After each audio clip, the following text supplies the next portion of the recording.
Let me pass now to Jose. Jose, in your work on agricultural insurance, you have shown that insurance actually promotes better investments, access to credit, but also you need certain other risk management actions to take place at the same time, and just putting insurance on its own may not have the impact. Can you draw any parallels between your work on agricultural insurance and on the pandemics? Yes, thank you. First of all, insurance is just one of the final parts of the risk management process. That's key. So before that, the risk reduction is important. Otherwise, the insurance or any risk transfer mechanisms is not going to be sustainable in time. The losses are going to increase and increase, and no company is going to insure that. So some insurance products can be built in order to promote this risk management, this risk reduction, and the frequency and severity. For example, there is a livestock insurance product that promotes, that is based on imagery and on the quality of the biomass of the grass. So it's, the payout, the trigger is based on that. It's totally independent and transparent, technically speaking. And the payout is given to the farmer before the bull dies. So that is a kind of asset protections. But in property, you also have some risk measures like seismic codes and so on. But here, you have in the common part of these branches is that they are fixed to the land, and they have a value. But here in the pandemics, we are talking about human beings.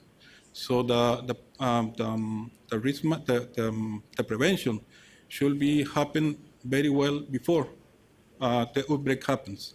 So, for example, in the past Ebola outbreak, there was a huge pressure for the pharmaceutical companies to produce very quickly massive quantities of vaccine.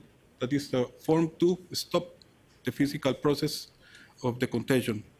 But they have some problems, in particular, with the liability, with the possible suits and the liability coverage. There was some of the main reinsurance in the world trying to work on that.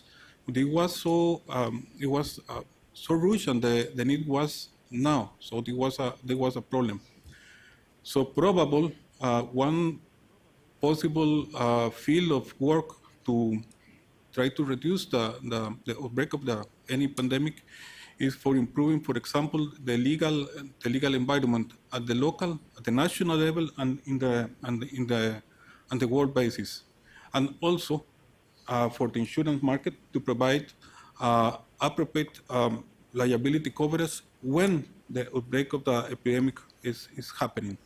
So there should be a mixture, because by one side, the market is for the pharmaceutical market are the ones that are going to produce the vaccines, but then also there is a business. They need to protect themselves against possible suits from the national or international level, in order for them to be more free, if you want, to produce what is required to stop the happening of the pandemic. So this is for an kind of example of some risk prevention of the actual pandemic. Thank you. I want also to take advantage, because you are an actuary, a very experienced actuary, and I would like to pick your brain a little bit of how can we deal with events that, they're catastrophic in nature, yet we may have 3-4 observations in the last 100 years. And also we may, as Simon said, even on Hurricane Mitch, we do not have a very clear picture of how many $1 billion. We're still playing around with what was the impact of Mitch. So how would you go about putting a price when we have a low frequency of observations? So first of all,